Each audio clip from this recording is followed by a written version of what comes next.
Hey guys, we're here with another video, just taking a little walk through our backyard and seeing what we can find. Emma's with me today.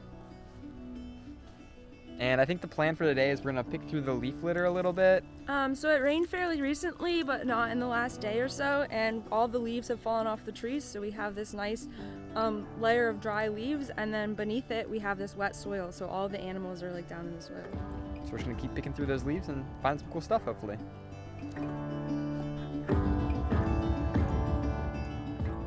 Today we're jumping off from the last episode where we found 8 species, so that's the start of our count today. And here's what the ground cover is looking like right now here in Alabama.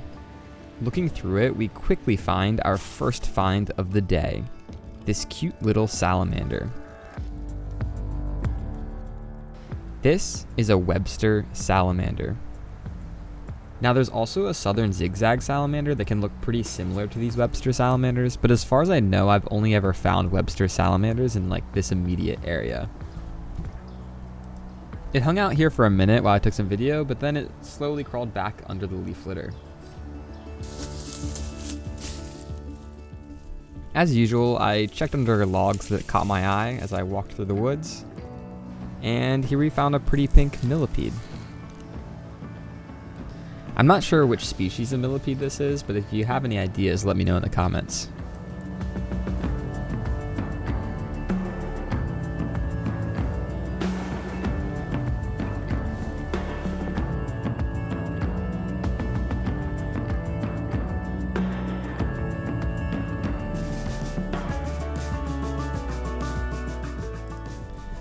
Now don't blink because you'll miss him, but here's a cool little ground beetle sprinting by.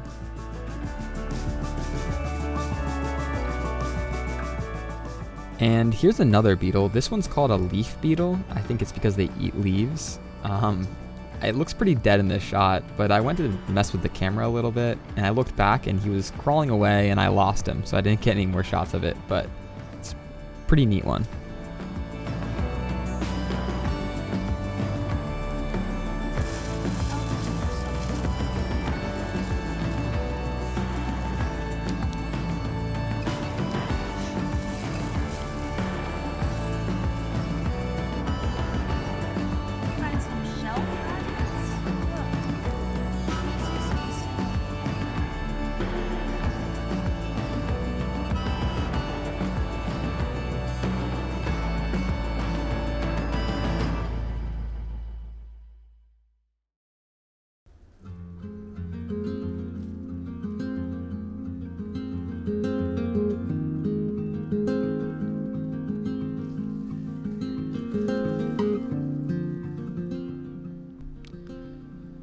After a little bit of walking around, I decided to just kind of pick a spot and post up for a little bit. I put a blanket out, sat down, and just kind of picked through the leaf litter around the blanket. When I'm doing this, I like to just take off the top layer of leaves really gently, and then just kind of rustle around in the bottom layer of leaves and dirt.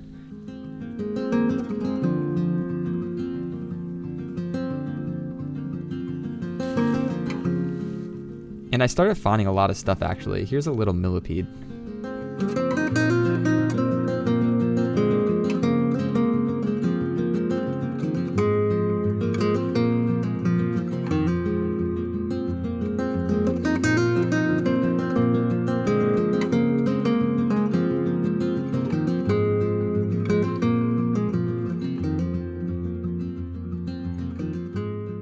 And of course, doing this, a common thing you'll encounter are earthworms. Here's an earthworm inching through the dirt.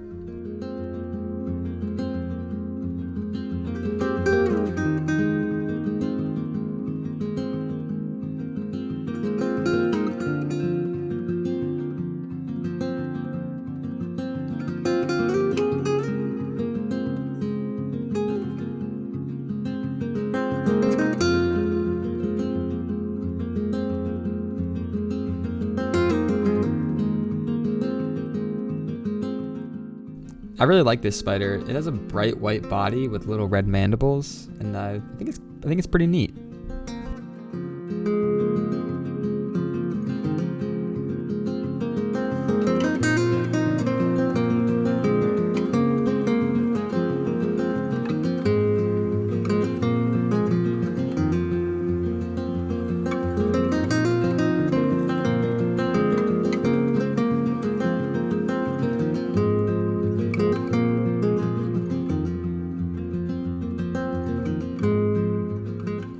Something I really like about stopping and just picking a spot to look for things and slowing down while you do it is that you'll start to notice a lot of really small animals you would never normally find walking around or just quickly looking through the leaf litter.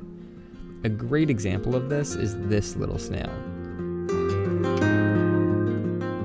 Now this guy is a pinecone snail. It's only 2, maybe 3 millimeters wide, so it's really small.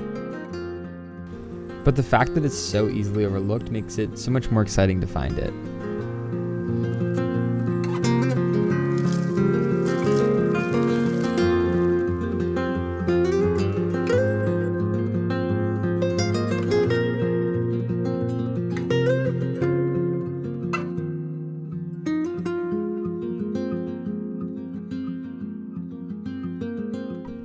After looking through the leaf litter for a little bit, I decided to just hang out and read my book. I ended up falling asleep for a little bit, and even just sitting here on the blanket reading my book, I found something else pretty cool. This is a little jumping spider. I found this guy crawling on the blanket next to me. I really like their big eyes that just seem like they're looking at you. Really fun spiders to find.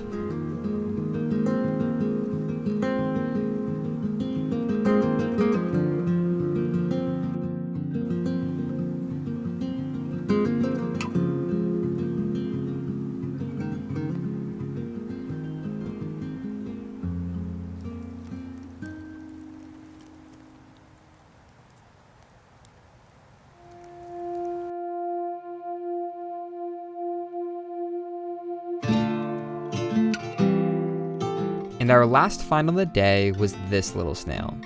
Now it's not as tiny as the pinecone snail that we found earlier, which is only a couple millimeters wide, but this guy is still pretty small, being less than 1 centimeter in width.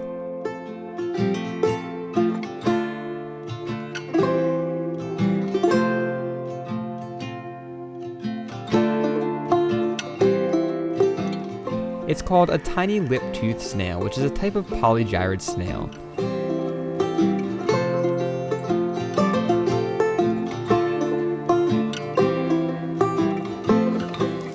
I really like these because they're covered in these little tiny bristly hairs. These little hairs are part of a thin, proteinous layer that covers the shell called the periostracum.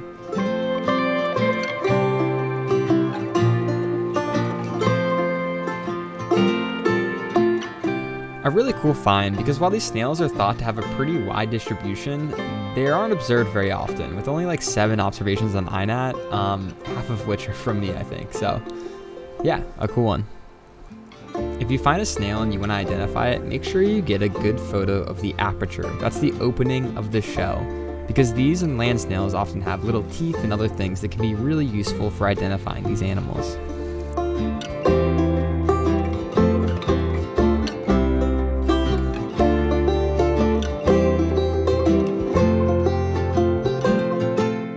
I needed that. That was super nice, just hanging out, relaxing on the blanket, reading the book, taking a little nap, find some cool animals.